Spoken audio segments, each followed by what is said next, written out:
Welcome. My name is Daniel Simon. I'm the editor-in-chief here at World Literature Today, and so we're really excited to be celebrating the work of the 2023 NSK Prize jury. And if on your screen here, if I read from top to bottom, left to right, they're actually in reverse alphabetical order, so I'll see if I can do this. Actually, that's Brenda Woods there in the top left-hand corner. They're not even in order. Okay, I'm just going to wing this. Brenda Woods, Jessica Kim, Lawrence Schimel, Imo Yuksel, Olugbemisola Rhuday-Perkovich, and then on the bottom row you have Raúl Colon, Trung Le Nguyen, Veera Hiranandani, and last but not least, Will Alexander. So, Will, you're last in the lineup, but I'm going to introduce you first in just a moment, and I will also say welcome to all of our special guests who are part of our call this morning. It's really kind of amazing to look at the list of registered attendees. I counted 20 different countries that are represented in the Zoom session this morning. Australia, Brazil, Canada, Denmark, India, Israel, Italy, Kenya, Malaysia, Mexico, Nigeria, Philippines, Portugal, Senegal, Sweden, Tanzania, Tunisia, Uganda, the United Kingdom, and of course the United States. So I think it's a really incredible recognition of just how global the Neustadt tradition has become, and the silver lining that we've learned about in the course of the pandemic is that we are able to reach out really for the first time ever to a truly international audience and to make the Lit Fest a global event. So it's happening. It's here in Oklahoma this morning. It's a sunny morning after a bit of rain, and I know it's in the evening elsewhere around the world, but we wanted to schedule it at this time of day so as many people could join in as possible. So I also would like to welcome two special guests who I know are here with us today, Kathy Neustadt and Nancy Barcelo. Could you wave, Kathy and Nancy, two of our incredible benefactors for the NSK Prize who are here in Norman as we speak. Just got here drove up from Dallas, and their sister Susan will be joining us as well tomorrow night for the actual prize ceremony, where we'll be honoring Boubacar Boris Diop as the winner of the 2022 Neustadt International Prize for Literature. So we're doing two things at once this week, but today at 1:45 Central Time, Kathy will be announcing the winner of the 2023 NSK Neustadt Prize for Children's and Young Adult Literature. So we expanded the name of the prize just in the past few years, also bumped up the check to $35,000. And so I hope you're all excited to learn the name of the winner of the 2023 prize this afternoon when Kathy will announce it live here from the University of Oklahoma. First, I will put a poll into the poll function of Zoom, which is kind of fun, and ask you to vote on who you think will win the 2023 NSK Prize. So we have 9 nominees this year. Actually, Rita Williams Garcia was nominated twice, so there's only 8 names in the poll, but you can see the other incredible writers and illustrators who are among this year's nominees: Barbara McClintock, Molly Ostertag, Lei Pham, Richard Van Camp, Renee Watson, Carol Boston Weatherford, Rita Williams Garcia, and Jean Nguyen Yang. So I think it'll be fun to have a little poll here this morning and see who you think are the favorites to win this year's prize. And we'll leave that up for a little bit and announce the results just a little later. The jury has actually done the work already for the NSK Prize. Over the summer, we met with them via Zoom as well, with R.C. Davis, our executive director here at WLT, and Michelle Johnson, our managing editor.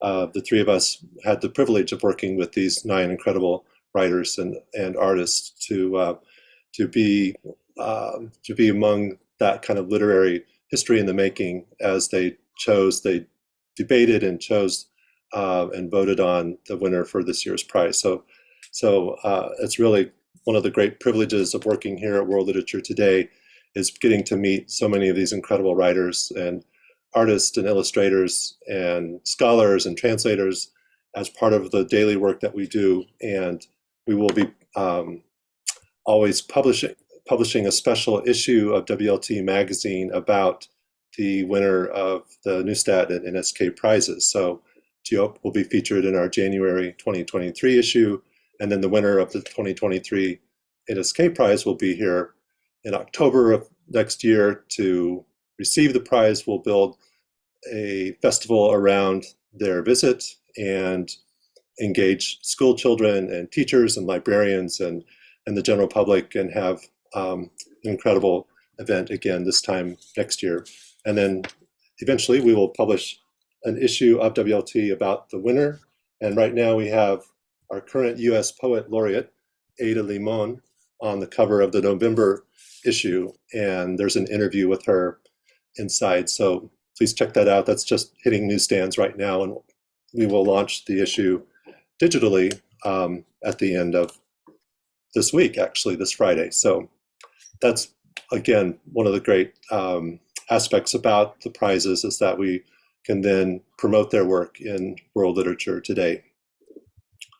Okay, why don't we share the results of the poll and see who the favorites are among the attendees this morning. So I'm seeing Rita Williams Garcia receiving 50% of the votes, if I'm looking at this correctly. Richard Van Camp, Canadian author illustrator, receiving 33%, and Barbara McClintock receiving votes as well. So that, I think, if I'm looking at that right, those are the betting odds for today's announcement. Okay, well, we'll stop sharing that, and did I share? Okay, share, unshare. Okay, I'm going to close it now. So, all right, let's get to our readings by the jury members, and I will introduce them one by one. For those who are in person, they will then give us a 5-minute reading from their work, and then I will also be giving away a signed copy of their book to one of the registered participants. So I will announce those giveaways as each writer or artist reads, and then also at the end of our time together today, I will announce some other giveaways of signed copies of books by our 2022 laureate, Boris Geop. So let's jump right in with Will Alexander, and I'll introduce you, Will, and see if I've got everything pulled up here correctly. William Alexander is a National Book Award winning author of unrealisms for young teachers. His novels include Goblin Secrets, Ambassador, and A Properly Unhaunted Place. He teaches at the Vermont College of Fine Arts program in writing for children and young adults. Welcome, Will. Thank you, Daniel, and thank you, all of you. It's an honor to be sharing a screen. Am I reading now? You just said you were going to introduce everybody. I'm going to introduce you one by one. So if you would like to just jump right in, we'll hear your reading, and then we'll move on to our next juror. How's that sound? Sure. That sounds sort of like what we rehearsed. Yes. Hello, everyone. I am Will. I'm reading from Goblin Secrets, my first novel, because it came out 10 years ago, and so I'm feeling nostalgic about the anniversary. So a very small fragment of this book. The goblin stepped on stage. Roni stared. He had never seen one of the changed before. This one was completely bald and taller than Roni thought goblins could get. His sharp ear tips stuck out sideways from his head, and his eyes were large and flecked with silver and brown. His skin was green, the deep green of thick moss and river weed. His clothes were patched together from fabric of all different colors. The goblin bowed. He set 2 lanterns at both corners of the stage and then stood in the center. He held several thin clubs in one hand. He watched the audience in a cruel and curious way, the way molekeys watch beetles before they pull off their wings and legs. Roni felt like he should be hiding behind something. When the goblin moved, finally throwing the clubs in the air with a snap of both sleeves, Roni flinched. The goblin started to juggle. Then he stomped his foot 3 times against the platform. A dragon puppet peered out through the curtain behind him. It was made of plaster and paper, and it glowed in golden colors. The puppet breathed fire over the stage. The goblin tossed his clubs up through the dragon breath, and each club caught fire at one end. And then the puppet roared and pulled back through the curtain. The goblin juggled fire. Roni tried jumping in place to get a better view. He wanted to be at the very front of the crowd at the edge of the stage. He tried to push between knees and shoulders to get there, but he couldn't manage it. He clenched his hands and strained forward, but couldn't force himself to move. "It will cost you 2 coppers to be any closer than this," said a voice. Roni looked. A small, round, and wrinkled goblin stood beside him. This one had white hair tied tightly behind her head and a pair of thick eyeglasses on a little brass chain. She had flecks of gold and bright green in her eyes, which were magnified by the glasses. She held out her hand politely, not too far outstretched. Her skin was a deep green brown, and her fingers were longer than Roni thought fingers should be. Roni took Graba's pennies from his coat pocket and dropped them in the goblin's hand. "Thank you," she said, nodding once. "You have paid your way through the audience wall, which is the 5th wall, so you are free to cross it and believe that it is not there and only made up of a song and a circle in the grass." The old goblin moved away. Roni could hear her voice at the edge of the crowd. 2 coppers, if you please, yes? He pushed forward, dodging around the knees of many tall people and working his way to the very front. It was easy enough to do. The fire juggling ended. The tall goblin extinguished the burning clubs, bowed and withdrew. A smaller goblin with a trim gray beard and a huge black hat stepped on stage. His face was wide and round, and as he walked, his chin went first in front of him. He leaned on a polished cane, which clacked against the floorboards.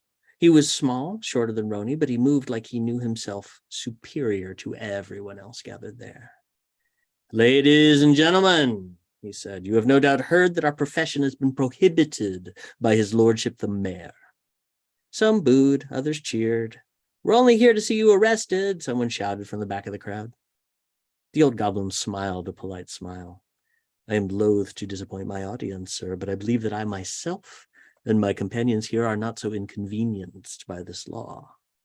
The citizens of this fair city are prohibited from pretending to be other than they are.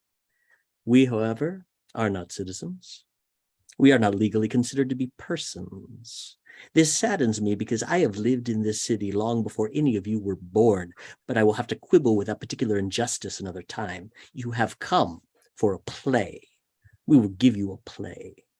We are already changed. The additional change of a mask and a costume will not do you any harm, and it will not break the law." Everyone cheered this time. Those who wanted to see the show, and those who wanted to see goblin actors dragged off by the guard, who didn't believe that any sort of legal loopholes or flummery would prevent that from happening. "We will first offer a brief tale to delight the children among you," the goblin said. He took off his hat and then pulled out the mask of a giant. The mask had a protruding, furrowed forehead and rows of thick, square teeth. Roni was surprised that the giant mask had fit inside the goblin's hat, though it was a very large hat. The old goblin closed his eyes. Everyone was quiet in that moment and respectful of that silence, whether or not they wanted to be.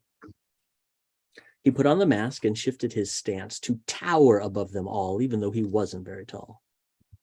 "I am a giant," he said, in a giant's voice, and it was true because he said that it was true. Thank you. Thank you, Will. Alexander, Goblin Secrets, 10 years young today. So, or this week, was it this week, this year? This year. This year, okay. Could you remind us of the name of your nominee for the prize this year? Yes, absolutely. I nominated Molly Knox Ostertag, the graphic novelist. Fantastic.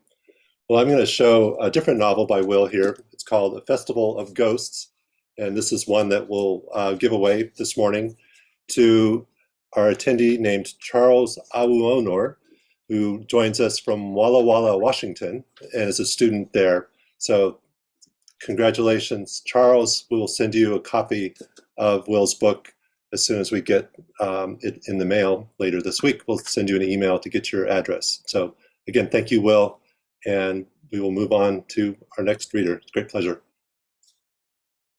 And I will also, well, I'll just say right now that we're waiting for Raúl Colon to join us.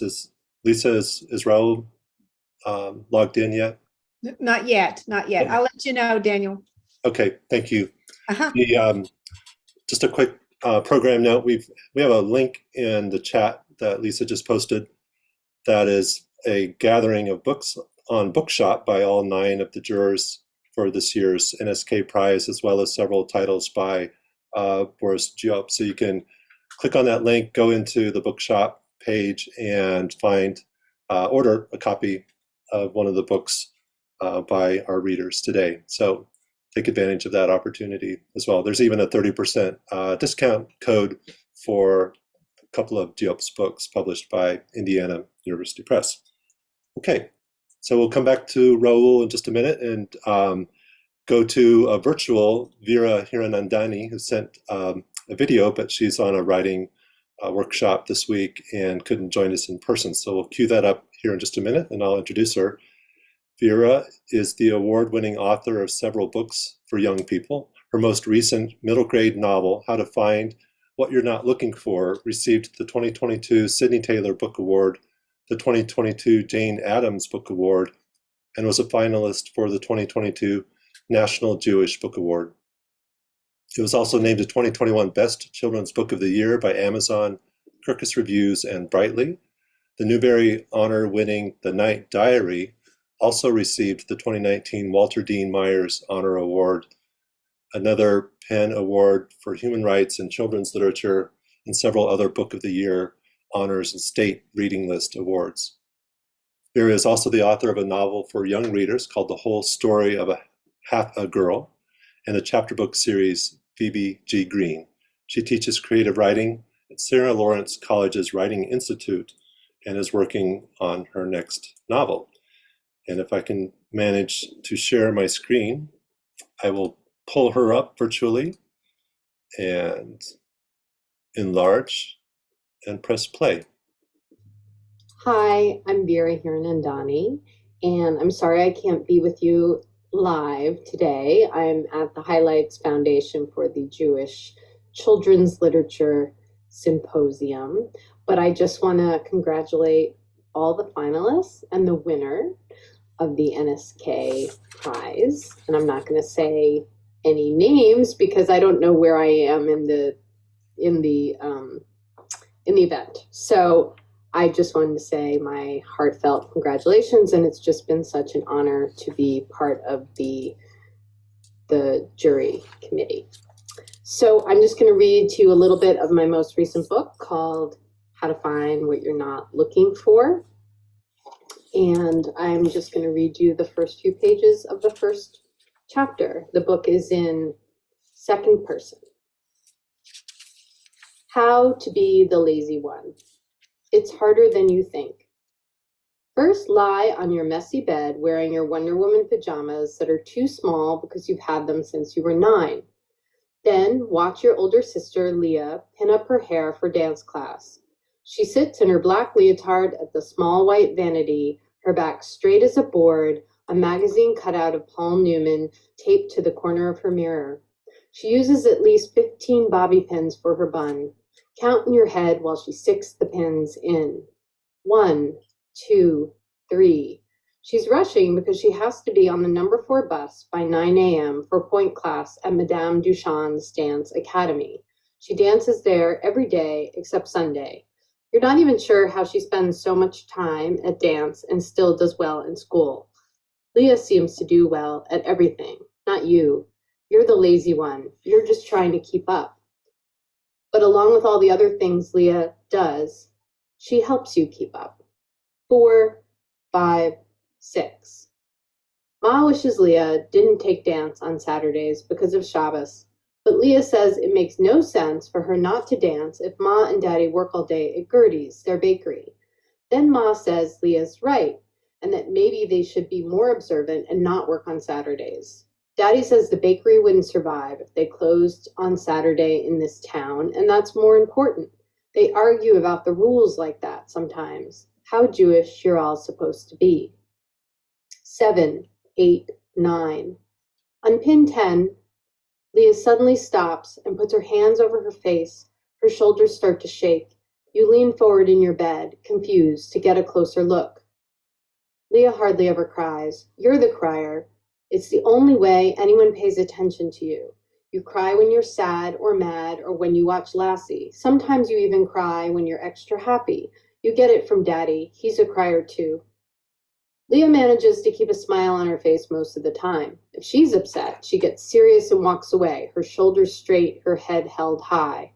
But today, on a warm Saturday in early June, as the sun tumbles through the windows and the birds chirp and the smell of Ma's Sanka floats in through the bottom of the bedroom door, Leah sobs in her hands and it terrifies you. Leah, you say, jumping out of bed and over to her side, don't cry, what's the trouble? She turns to you. She picks up a tissue off the vanity, presses it to her eyes, then blows her nose. If I tell you a secret, will you promise to keep it forever, she says. Forever? Yes, forever, she says. It's the biggest secret I've had, and if you don't think you can promise, I won't say it. Keeping a secret is not your favorite thing to do. Secrets make your stomach hurt. You can count on one hand the secrets you've kept. You once took a report card out of the mailbox and hid it in your school bag for a week, but you got caught. Sometimes when you hang out with your friend Jane, you make it seem like you have other friends, but you don't. Occasionally, you steal cookies from Gertie's and keep them in a coffee can in your room. You've never had to keep a really big secret before, and certainly not forever. Leah's cheeks get blotchy, and her eyes start to fill again with tears. Oh, please, she says, I have to tell someone, and I need it to be you. Leah saying she needs you, is there anything more special than that? Maybe if you know her secret, some of her specialness will spill over onto you. She bites her lip and grabs your hand. Okay, you say, and take a deep breath. I promise. Thanks. Bye. Thank you, Veera. This is How to Find What You're Not Looking For, the novel that Veera was just reading from, the Newbery Honor winning author. And to give away a copy, a signed copy of that book, we're going to choose Christy Erickson from Anchorage, Alaska, who is a librarian there in Anchorage. So congratulations, Christy. We'll email you to get your address and send that out to you later this week, or probably early next week. Okay, so moving on. Before I move on, Rita Williams Garcia was Veera's nominee for the NSK Prize this year. She nominated Rita's book called A Sitting in St. James. Okay.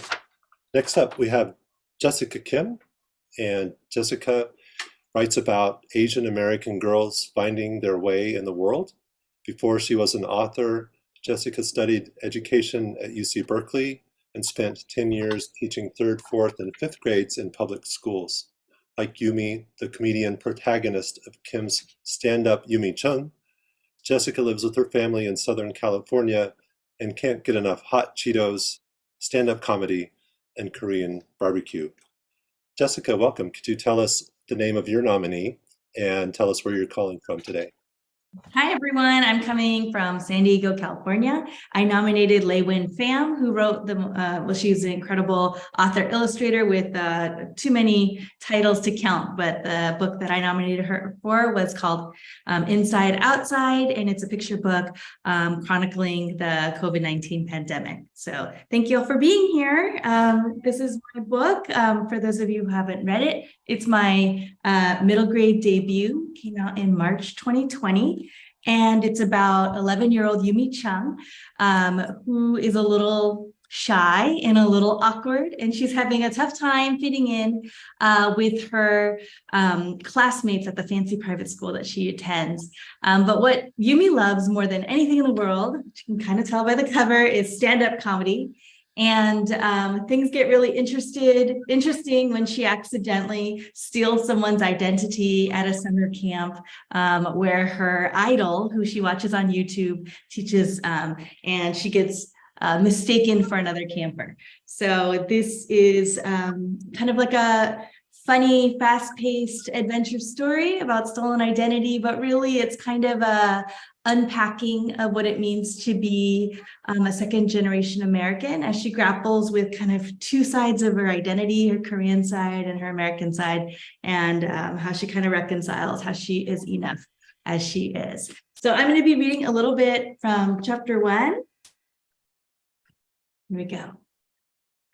I should have known better than to think that anyone would listen to me at a Korean beauty salon. You want the perm? Asked the stylist in the leather pants, running her fingers through my limp hair. I was thinking, I sputter, showing her my phone, maybe you can give me something like this instead. After scrolling through Pinterest, her hairstyle makeover all week, I settled on this sleek pixie cut. It's definitely shorter than anything I've ever had before, but maybe that's exactly what I need before 7th grade starts next month. A change, something bold for the new me. Mom emerges from the dressing room in a shiny black robe and plucks my phone from my hands in one swift motion. You know, she raises her generously penciled in eyebrow. Shoot, you would look like a boy from BTS. So I'll stop there. So that's my book. Thank you. Thank you, Jessica. I wish you could read more, but we'll stop there and give away a copy of Stand Up Yumi Chung to another one of our participants who are signed up today. And I can page through my spreadsheet. It's going out to Njara Hamilton, who is from Pacific University, I believe is a student there at Pacific U. So Njara will email you a copy. We'll email you and send you a copy of Jessica's book here in just a little while. 7th grade, what a great time to write about for your protagonist. It must be a really fun, must have been fun to write, and really sounds like it'd be a blast to read it as well. So, and your nominee, I was really moved by the Outside Inside book. When I read it, it is really an incredible book about kind of the pandemic, post-pandemic moment we're in. And so thank you again for nominating Le Nguyen Pham for the prize this year. Okay, moving on, we will pivot to Trung Le Nguyen. If Raúl's not here yet, we'll jump ahead to Trung, who is a Vietnamese-American comic book artist and writer from Minnesota. He was born in a refugee camp somewhere in the Philippine province of Palawan. Trung's first original graphic novel, The Magic Fish, was published in 2020 through Random House Graphic and won 2 Harvey Awards. Trung has also contributed work for DC Comics, Oni Press, Boom Studios, and Image Comics. He currently lives in Minneapolis, Minnesota, and raises 3 very spoiled hens. He is fond of fairy tales, kids' cartoons, and rom-coms of all stripes. Trung, welcome, and could you tell us about the name of your nominee for the NSK Prize? Hello, everyone. Thank you so much for having me. I nominated Trung Le Nguyen for this year's award. His work is absolutely seminal and very important to a lot of comic book authors, Asian American authors, and he's responsible, I believe, for bringing the graphic novel into the classroom in a really major way, in a more personal way. And so I really wanted to shout out his work and make sure everyone reads. The graphic novel for which I nominated him was American-Born Chinese. His more recent work is Dragon Hoops, which is also brilliant, but I wanted to bring people back to the very beginning of kind of more his broader classroom-oriented work. So today I'll be reading a little bit from my graphic novel, The Magic Fish. The Magic Fish is about a Vietnamese American boy and his mother trying to navigate language boundaries in trying to share important information about themselves. And so as an alternative to finding a common language, which they don't necessarily always have, they use the language of fairy tales in order to convey these ideas. Since it's a graphic novel, I'm going to be cheating a little bit. I will actually be reading my author's note because I strongly believe that if you're going to read a graphic novel, you're going to be dynamically negotiating the grammar of the pictures between yourself and the page. So I'll be showing a little slideshow of my work as I'm reading from the author's note. I hope this is a satisfactory experience, but I'm excited for you to be able to experience the book on your own. So let me share my screen. Hopefully this works. Oh, I do not have screen sharing turned on just yet.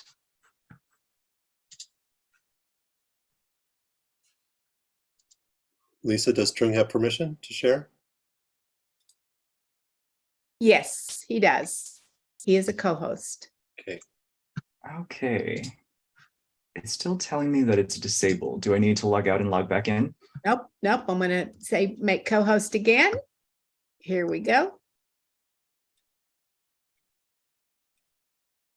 Okay. Can you?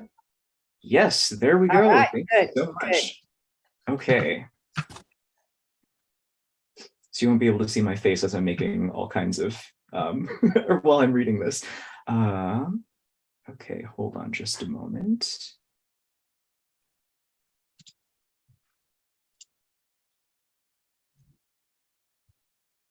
And here we go.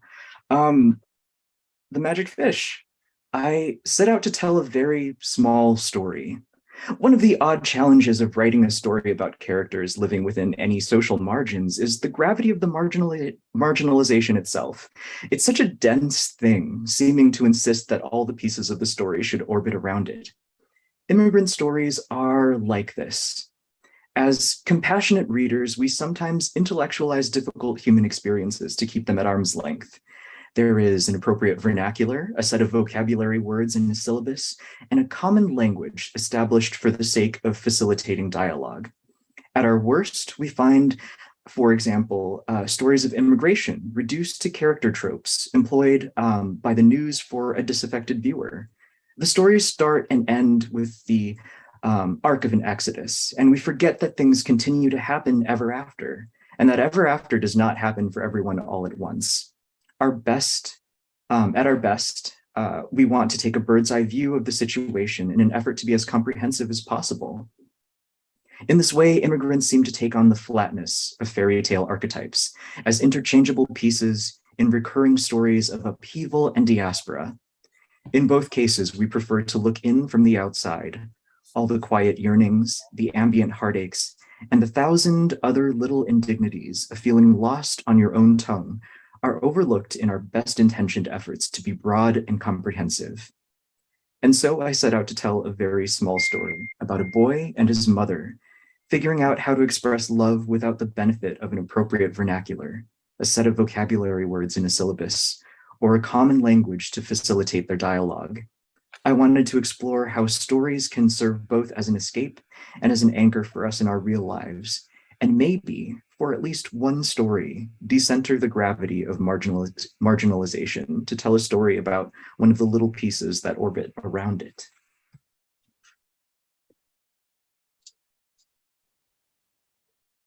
And there you have it. I hope you enjoyed that.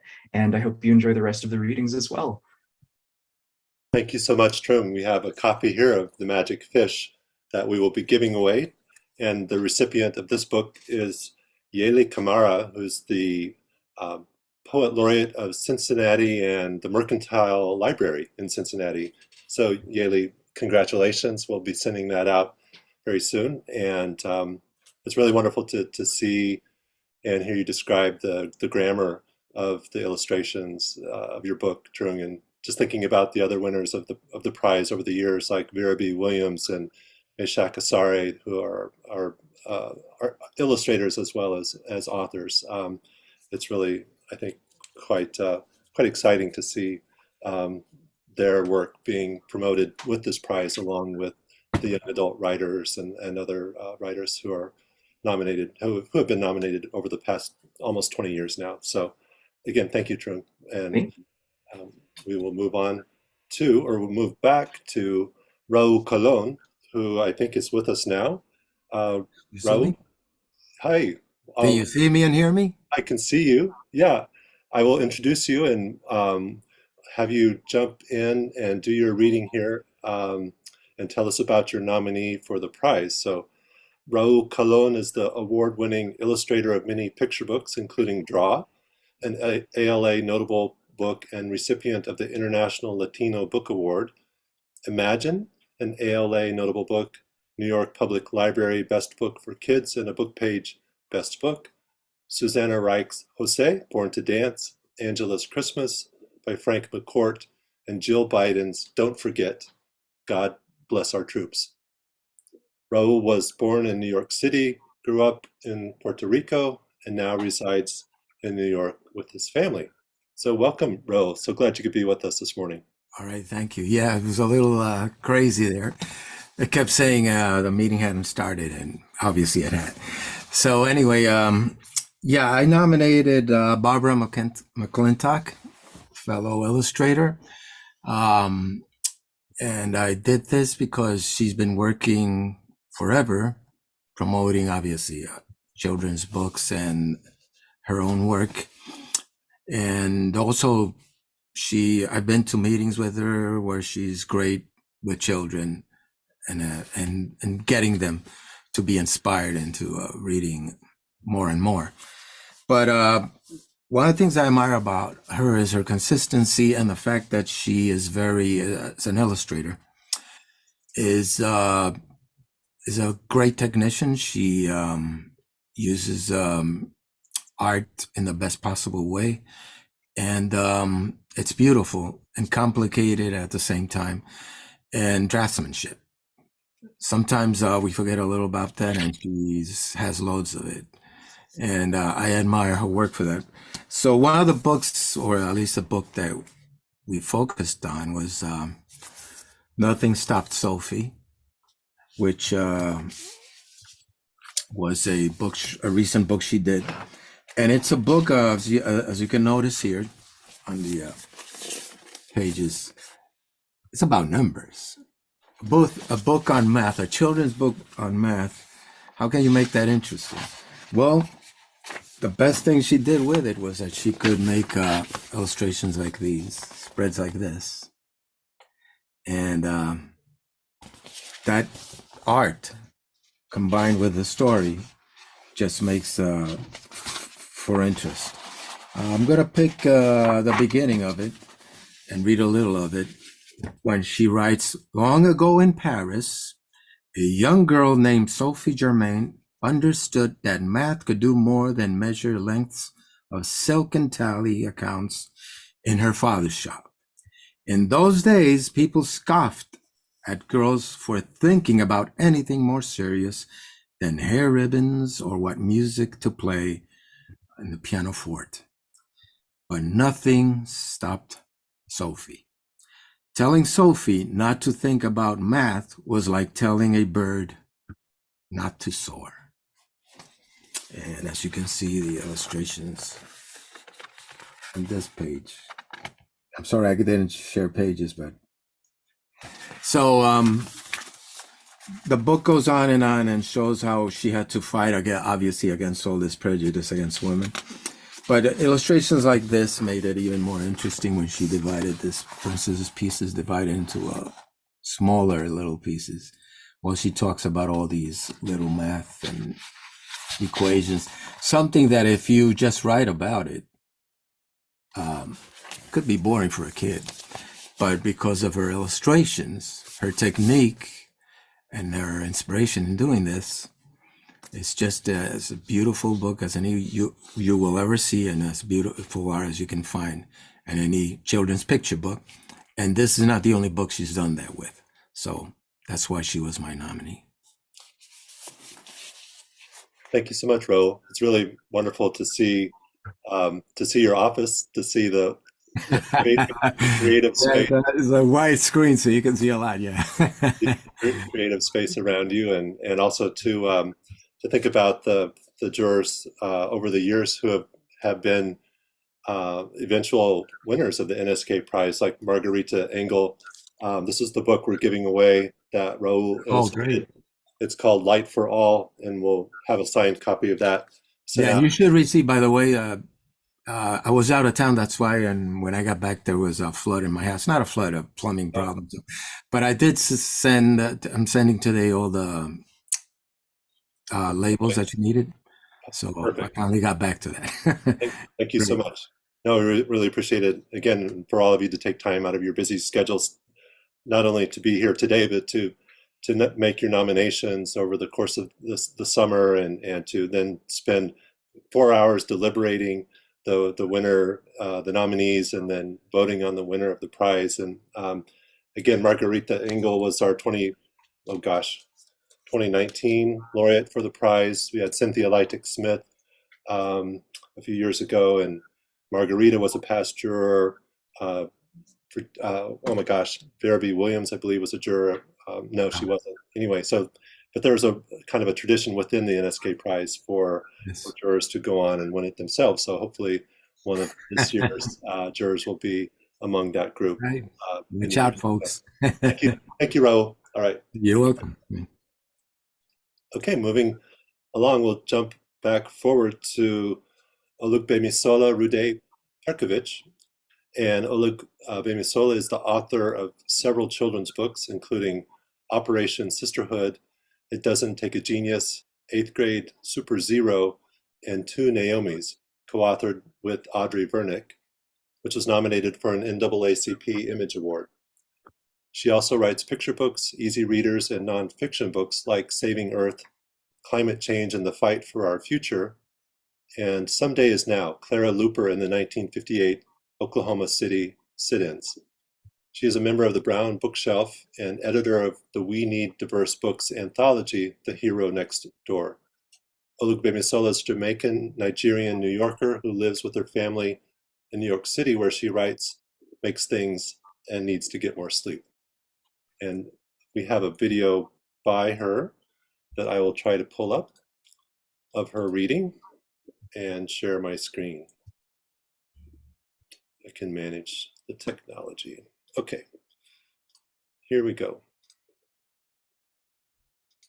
I'm Olugbemisola Rhuday-Perkovich, and I'm going to be reading an excerpt from Saving Earth, Climate Change and the Fight for Our Future. Everything is changing about the natural world, and everything must change about the way we conduct our lives. It's easy to complain that the problem's too vast and we're too small, but there is something each of us can do ourselves in our own homes, at our own pace. We can call the threats to our future what they are. We can take an honest look at who we were, who we are, and who we can be. We can ask whose voices are heard and whose are suppressed.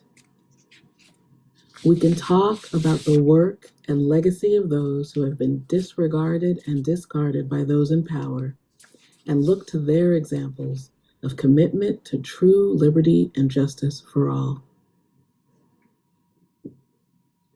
We're attracted to tales of heroes and villains, of good guys and bad guys. Why wouldn't we be? They're exciting stories, easy to understand.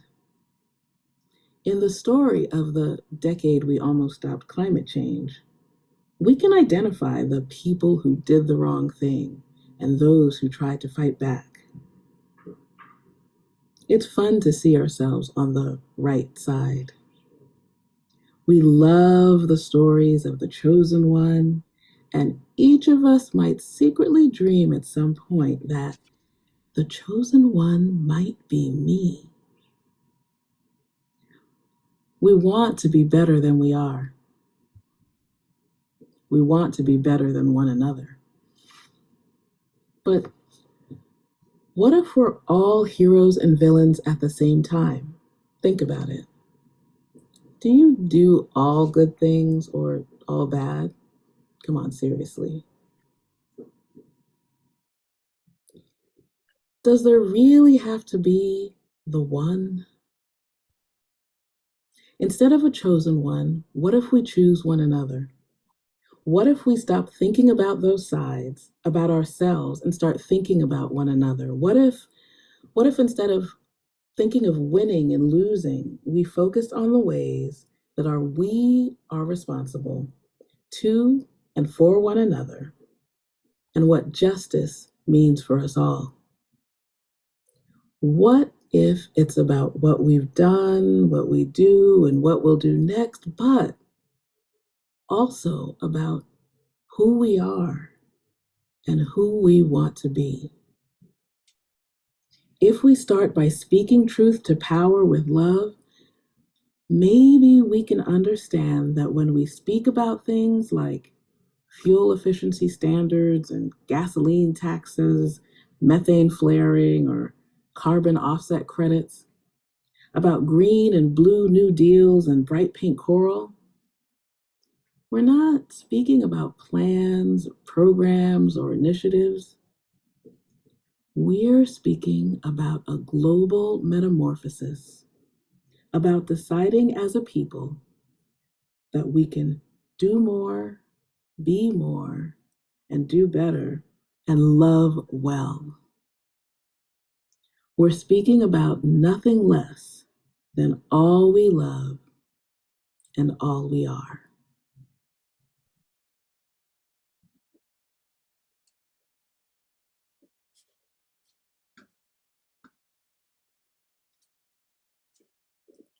Okay, wow. It's good just to pause for a minute there and let that soak in. Olugbemisola nominee for the prize this year was Renee Watson, incredible author, Piecing Me Together and other books. So just for another program note, these readings are being recorded, so we'll post this video on our YouTube channel a little later this week, so you can go back and hear these readings again. It's really kind of an incredible opportunity. And so for our next giveaway, Operation Sisterhood is the book, and the winner is Josephine Leroy, a French teacher from San Jose, California. I believe it's a retired teacher. So congratulations, Josephine. We'll email you and get your address for a copy of Olugbemisola book. Okay, coming down towards the end, we are moving quickly into the latter part of the alphabet, which I enjoy. If I can try to get my screen straight here, I will introduce Lawrence Schimel, who is a bilingual author writing in both Spanish and English, who has published over 120 books in a wide range of genres. Lawrence's books have won the Lambda Literary Award twice, the Crystal Kite Award from the Society of Children's Book Writers and Illustrators, and a White Raven from the International Youth Library in Munich, and have been chosen for IBI's Outstanding Books for Young People with Disabilities 3 times. His writing has been translated into over 40 languages. He's also a prolific literary translator who has translated over 130 books of fiction, poetry, essays, graphic novels, and works for children. With Leila Benitez James, he won a 2022 NEA Translation Fellowship to translate Hija del Camino by Lucia Sue Momio Rubio. He has also won a PEN Translates Award from English PEN twice and the Cliff Becker Book Translation Award, among other honors. Lawrence, welcome. Could you tell us about your nominee? And we'll just I'll share my screen here in just a minute. So we're going to have a bilingual reading from your board book, which I'm really excited about. Thank you, and hola to everyone from Madrid, Spain. It's almost 7:30 at night here, so I'm. I think one of the far flung. I know that we have people watching from all around the world, so it's nice to have been able to be part of this. Thanks to this sort of post-pandemic world we live in, where these sort of virtual gatherings are more possible, so or more common at any rate. I had nominated Richard Van Camp, who is a Dogrib Tlicho storyteller of the Dene Nation. He's probably better known in Canada than in the US. He's the author of books for all ages, from board books like We Sang You Home and Little You to novels like The Lesser Blessed, which was also turned into a film. The book that I had nominated from him was What's the Most Beautiful Thing You Know About Horses, a picture book he did with George Littlechild. And I just really love and admire how all of his works are just so rooted in community, family, and the real world. So that was my nomination. I'm glad that we do have the share screen, because I was also glad that Raúl showed up books, because I'm very low tech. So, but if you have the screen sharing, that would be great. As Daniel mentioned, I'm going to read a board book, and since it's short enough, in my 5 minutes, I have time to read it both in the original Spanish that I wrote it in, and also my own self-translation into English. So the book was originally published. It's a rhyming picture book that I wrote that was published in 2018 in Spanish, and then last year it was published in English. It's also it's kind of crazy, but it's in 50 different editions in 39 languages so far. So that's kind of awe-inspiring, amazing. Anyway, so the title is No es hora de jugar. And if we go to the next page, I don't know there we go. Rex me ofrece la bola y empieza a gemir, pero no puedo jugar, es la hora de dormir. Me lavo la cara y cepillo los dientes. Rex me persigue al baño, impaciente. Mis papás me leen una historia. Es mi favorita, me la sé de memoria. Rex se pone muy celoso, salta a la cama y roba mi oso. Ahora todos perseguimos al perro, pero nos esquiva el muy gamberro. Detrás del sofá, debajo de la mesa, por fin lo pillamos por sorpresa. Rex está feliz de haber jugado. Mis papás están ya agotados. Yo soy la única sin sueño ahora. Cuento ovejas como una pastora. So as a board book, it's a very simple, very quick, very quick read. So I will now, if we're ready, we'll read the English translation. Let me pull that up here if I can. I originally wrote the book in Spanish and rhyme. I did a rhyming Catalan version myself, and then in the end, I did the rhyming English version. So, Bedtime, not playtime. That's the English title. Can everyone see that? Although I love the German title is Hundemude, which would translate as dog tired. So, I mean, this is a case where I think the translation is even better than my original. So I yawn real wide. It's time for bed, but Rex wants to play instead. Oh, sorry. No worries. I brush my teeth and wash my face. Rex tries to play a game of chase. My daddies read me my favorite book. I know it by heart. I don't need to look. Rex is tired of waiting. He wants to play already. He jumps onto the bed and grabs my teddy. My daddies and I race after that dog, but he leaps away like a zigzagging frog. He runs under the table, then up onto the chair. At last we catch Rex and rescue my bear. Rex is happy that he got to play. My daddies collapse after a tiring day. I'm the only one left who can't fall asleep, so my teddy and I, we start counting sheep.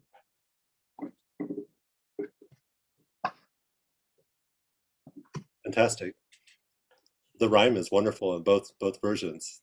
El Travieso Rex, you know, the naughty little dog running across the pages. That's fantastic. So thank you so much, Lawrence. That's really, really lovely. And I don't know if that's the book that's being available yes, to one lucky winner. Bedtime, Not Playtime by Lawrence Schimel and Elena Braslinia. And our winner today is Emily McEwen a librarian from Norman, Oklahoma, as it turns out. Great. So we'll That's send local. very local. Yeah. Thank you so much, Lawrence. Really appreciated your wonderful reading. Take care. Hasta luego. Hasta. Okay, next up, we will turn to Brenda Woods, who was born in Cincinnati, Ohio, but grew up in Los Angeles, California. Her maternal family is from Louisiana. We were raised by Southern hands, she writes. It appears I was born creative and artistic, she goes on to say, but my creative drive had to be narrowed and disciplined. Finally, I zeroed in on writing. Collage is currently her preferred art form, and a love of music remains a constant. She's a graduate of California State University, Northridge, and her award-winning books for young readers include The Unsung Hero of Birdsong USA, The Blossoming Universe of Violet Diamond, The Red Rose Box, and St. Louis Armstrong Beach. Her most recent book, When Winter Robeson Came, is a Junior Library Guild Gold Standard selection. She is the mother of 2 adult sons and lives in Nevada.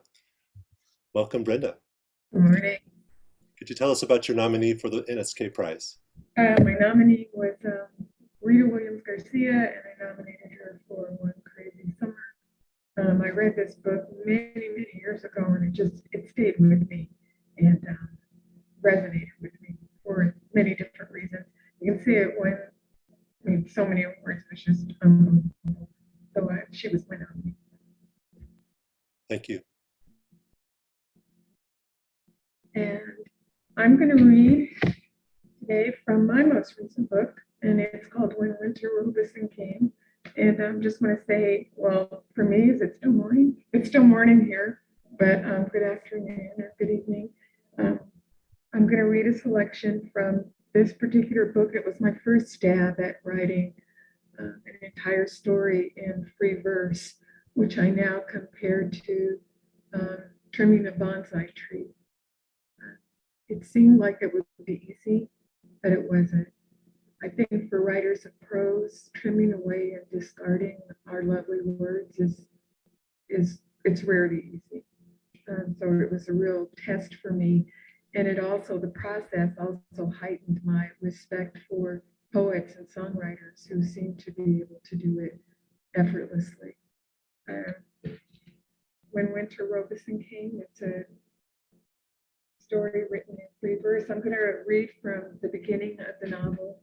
The narrator is Eden, and she's on a quest with her cousin who's visiting from Mississippi to find his lost father. What she doesn't realize is that she's also on a quest to find something that she's missing. And what she's missing is her music. And I think that's one of the dominant themes of this book is, finding what you're missing. It's a summertime Thursday, August 5th. Oh, I should say that I actually grew up not too far from Watts and I was there during the Watts riots. So for me, this was a kind of a very personal story because I could do it. It was real for me. It was absolutely real.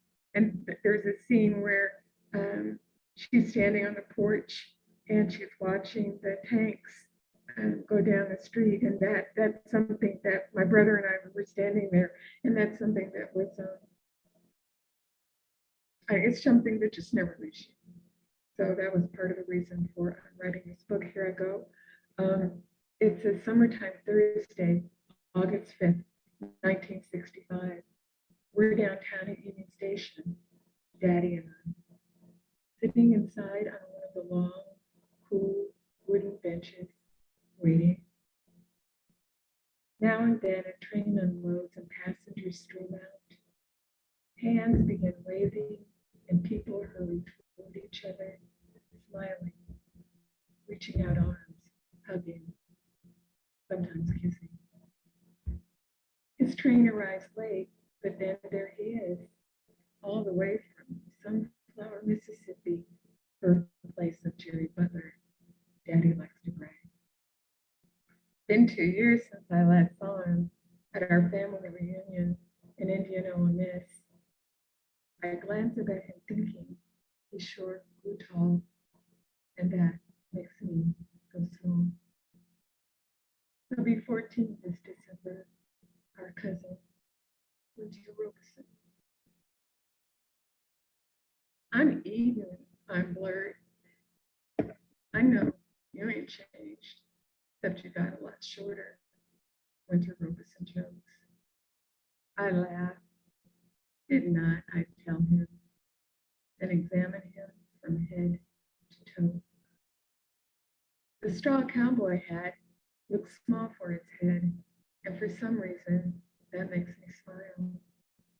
Between his front teeth, a gap has appeared, and his perfect, velvety skin is dark brown. His suitcase, Mama will call well used. His plaid shirt is green, his jeans, red and blue.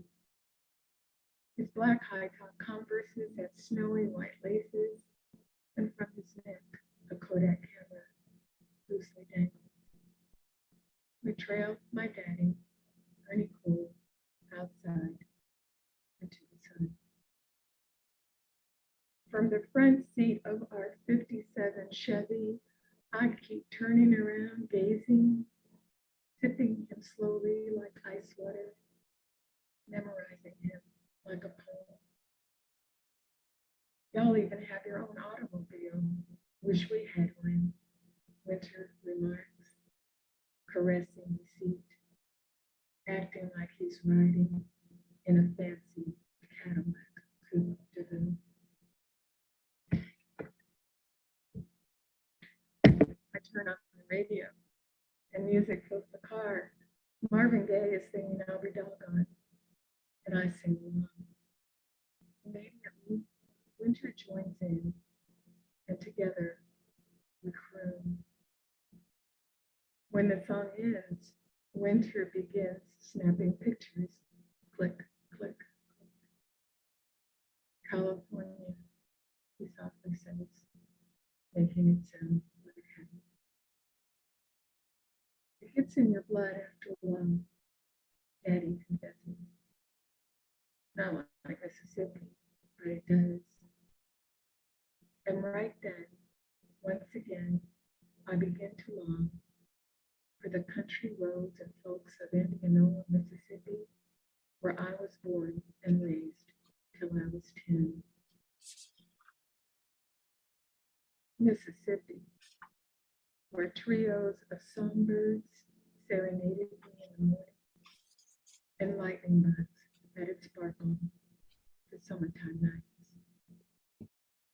Mississippi, where I spent Sundays singing old-time hymns in our tiny white wooden church with the pipe organ, and Saturdays taking piano lessons from Miss Elvira Porter.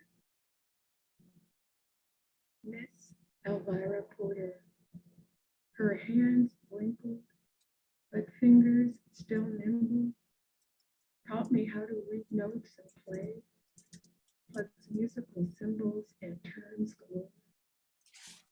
I'm not sure if she planted the seed of music in me, or if it was already there, just waiting for her to cultivate. From her creaky porch swing, where she and I loved to linger, she spoke of Negro women composers like Margaret Bonds and Julia Perry, writers of spirituals, sonatas, symphonies, even operas, and trained me to hear life's orchestra. Hear that, Eden, she asked. Hear what? The whippoorwill singing, the dog barking in the distance, the gentle breeze rustling the leaves of the cypress trees. Now the train, hear it rolling along the tracks, getting louder, crescendo. Shh, softer now, decrescendo. There's the train's conductor, his horn a-blowing. Finally, the climax, like tea kettle inside, whistling. It's a beautiful composition, Wouldn't you say?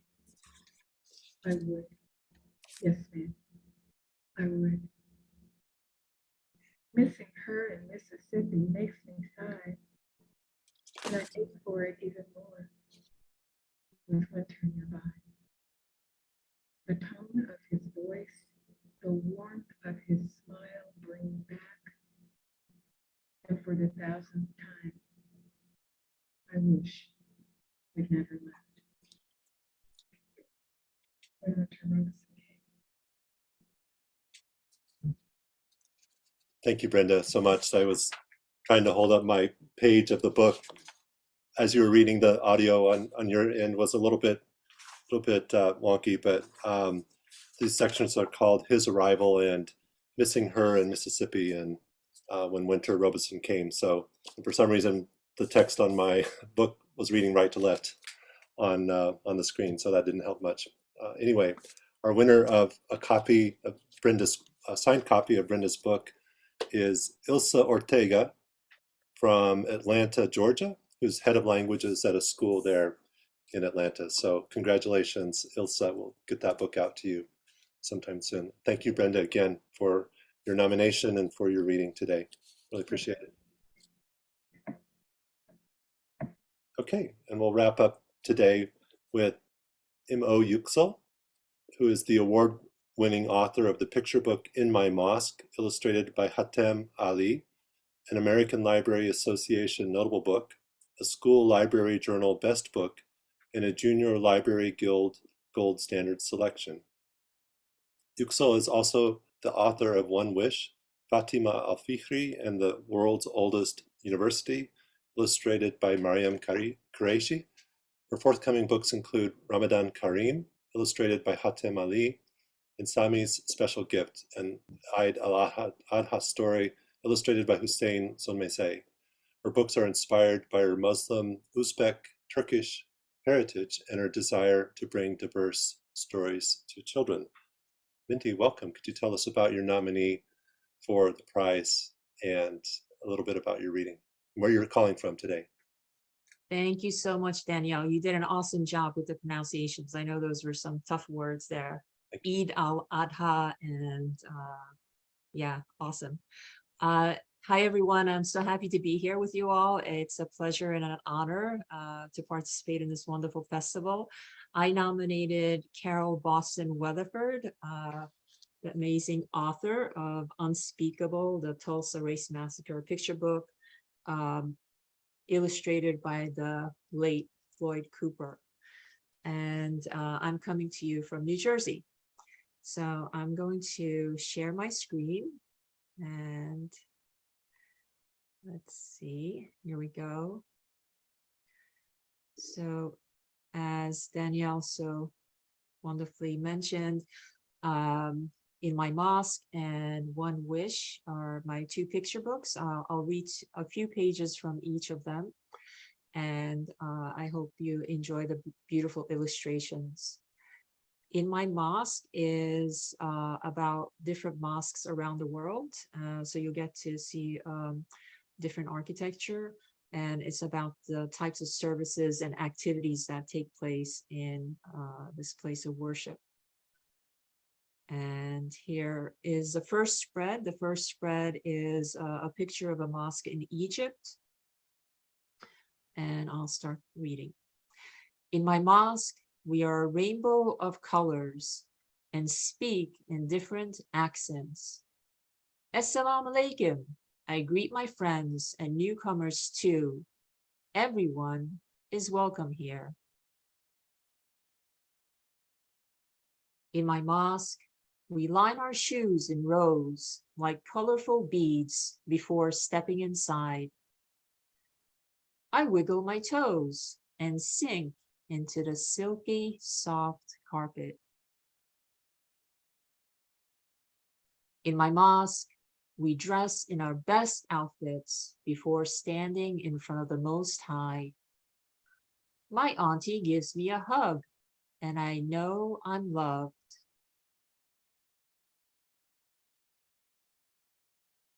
In my mosque, grandfathers nimbly thumb their tesbihs, chanting Subhanallah.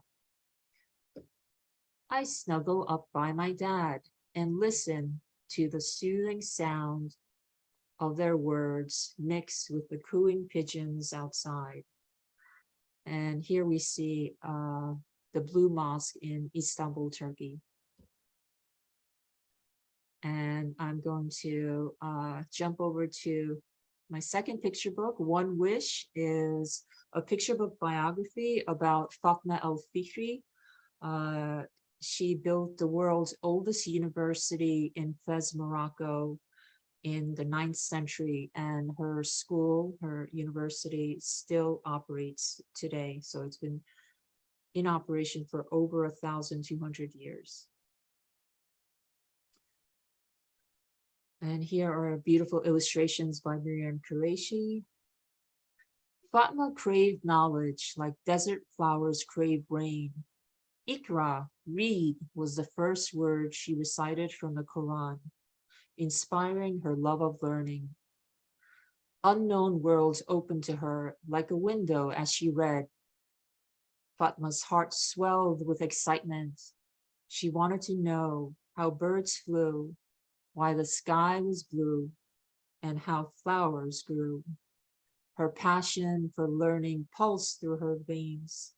She had one wish, and this wish grew inside her. In the early 9th century, when Fatma was a child, boys went to school and girls like Fatma were tutored at home. Fatma's cozy home hummed like a harmonious melody. The pages of the Quran rustled as Fatma recited the chapters. Her quill pen scribbled on her study board as she solved her math lessons. Fatma's finger glided on paper as she traced her favorite lines of literature, while the soothing call to prayer from the tall minarets of mosques filled the air. Fatma's fate taught her that knowledge was like the full moon, lighting the dark night bright. Her one wish grew stronger. Here was her wish, to build a school for all. Fatma imagined her school, the chatter of students, stacks of books, geometric patterns, and calligraphic designs. She could almost touch each brick and stone. But how could she bring her wish to life? She didn't know how yet, but she believed she could. She stood tall, determined, and strong, carrying her wish inside her. Fatma continued to study hard until one day, and here I'm going to leave you on a cliffhanger. Hope you'll check out the book and find out how she builds this amazing university. And on my website, you're welcome to find free classroom guides and activities for both books. I'm going to stop sharing now. And thank you so much.